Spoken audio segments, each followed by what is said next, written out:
Hello again, feral friends and fellow nature nerds, and thank you for tuning in to this Dirt Dispatch number 47. I'm your host, Tim the Nature Nerd O'Hara.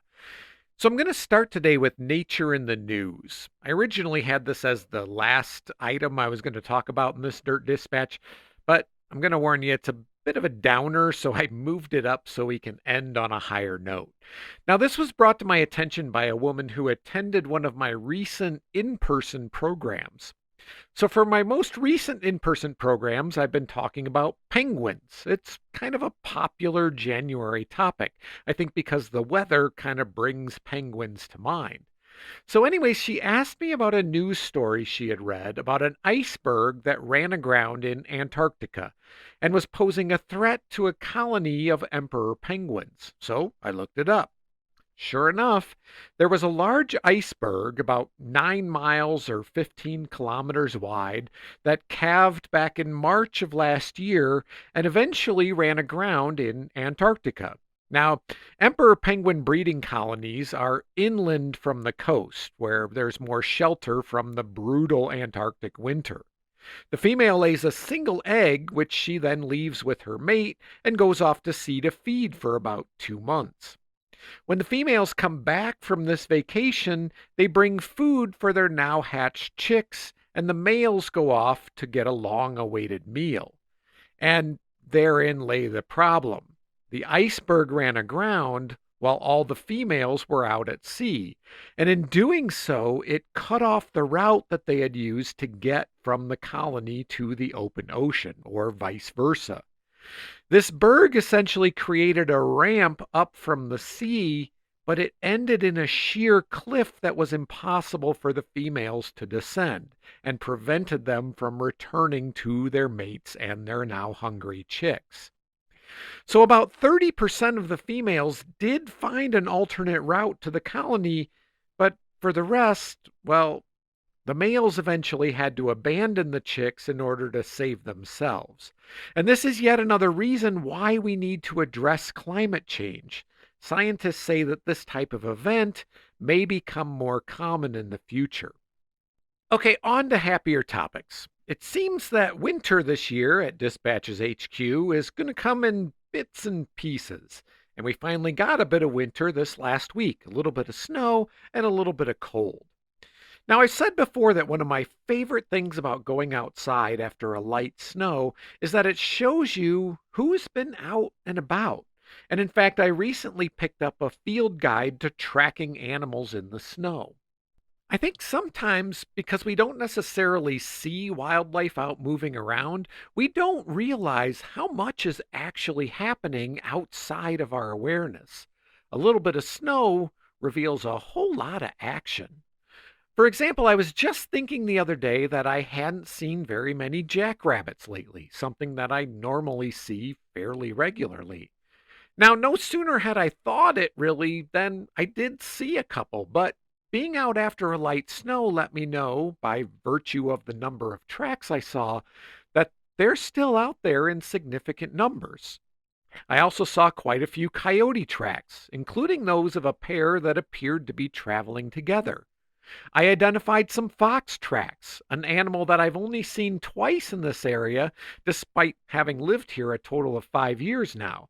But I've seen their tracks in the snow probably dozens of times, so I know they're around. And thanks to my new field guide, tracks that I was able to identify as mouse tracks. And of course, there's the ubiquitous squirrels and pronghorns and magpies also making tracks in the snow. My point is that taken all together, all of these tracks tell a story. They reveal that while we're staying warm and cozy inside when the mercury drops into single digits, there's still a lot of wildlife out there moving around and going about their business. Speaking of animals going about their business, I've made some interesting observations recently. First are the mule deer. Now, I know that mule deer are not necessarily that interesting of an animal to observe for most people, but here at Dispatches HQ, where we're currently located on F.E. Warren Air Force Base, they're somewhat unusual. Not unusual for the general area. I've observed both mule deer and white-tailed deer just off the base at a place called the High Plains Grasslands Research Station. And I've seen deer on base in the past, but usually a lone individual that somehow managed to wander in. But recently I've counted two separate herds of mule deer, nearly 20 altogether. It's interesting to note that while the deer and the antelope play out here on the range, they don't necessarily play together. Antelopes stay out in the open. Even yesterday, when it was snowing lightly and the temperatures were under 10 degrees Fahrenheit, negative 12 Celsius, the antelope were grazing or just laying out in the open fields. The deer, on the other hand, tend to stay close to more sheltered, brushy areas, stream valleys, windbreaks, places with more cover. They'll move through open areas between these pockets of habitat or graze in the open near that shelter, but they don't linger on open ground the way the pronghorn do, which makes some sense. Pronghorn evolved to use their speed to evade predators. Open ground is their friend, allowing them to outrun anything that would try to eat them. Deer, on the other hand, evolved to parkour their way out of danger. Yes, running, but leaping through thick brush and over logs and other obstacles. Now, the other interesting observation that I made recently was a snow goose. Yep, a single solitary snow goose, but it was in the middle of a large flock of Canada geese. Now, I think the next episode of the podcast is going to be about snow geese, so I won't get into too much detail here, but snow geese are migratory, and they tend to migrate, particularly in the fall, the southward migration, in huge flocks of their own, up to 1,000 birds. And while they do occasionally migrate in mixed flocks with Canada geese, most sources I read seem to agree that this is fairly unusual. Plus, mixed flock, quote unquote, suggests that there would be more than one snow goose. Now, a few days later, I did also see a large flock of snow geese, as well as 3 to 4 more snow geese hanging out in a group of Canada geese.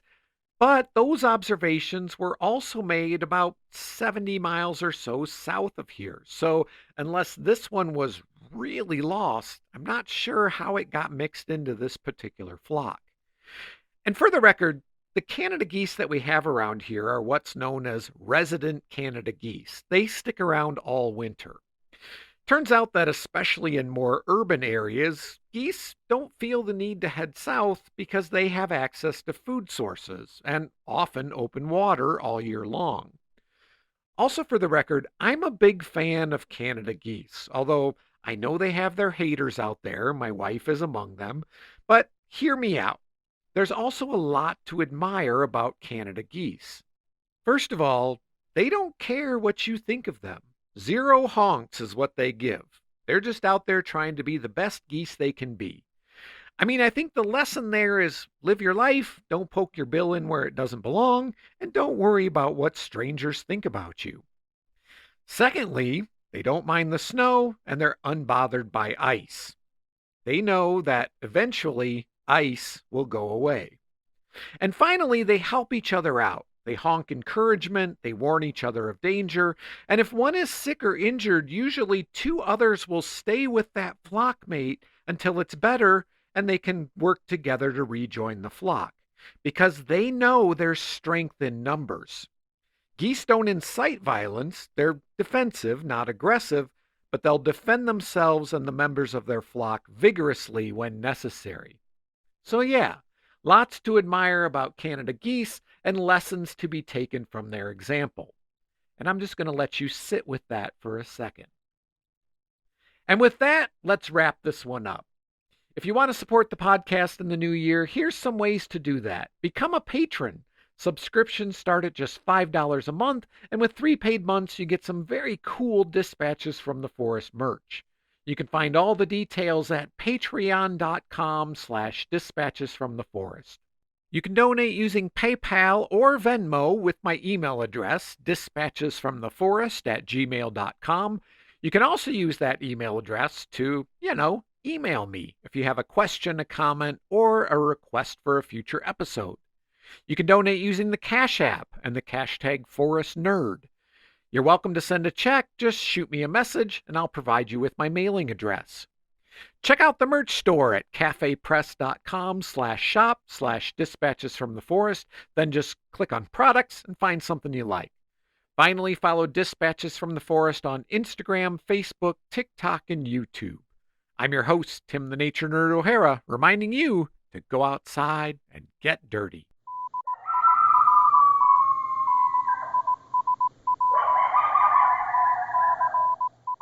Dispatches from the Forest recognizes that the lands where we live, work, and recreate are the traditional homelands of the Eastern Shoshone and Northern Arapaho people. We understand that this land holds immense significance for the original stewards, native nations, and peoples of this region. Dirt Dispatches is a production of Dispatches from the Forest and may not be used or rebroadcast whole or in part without express written permission.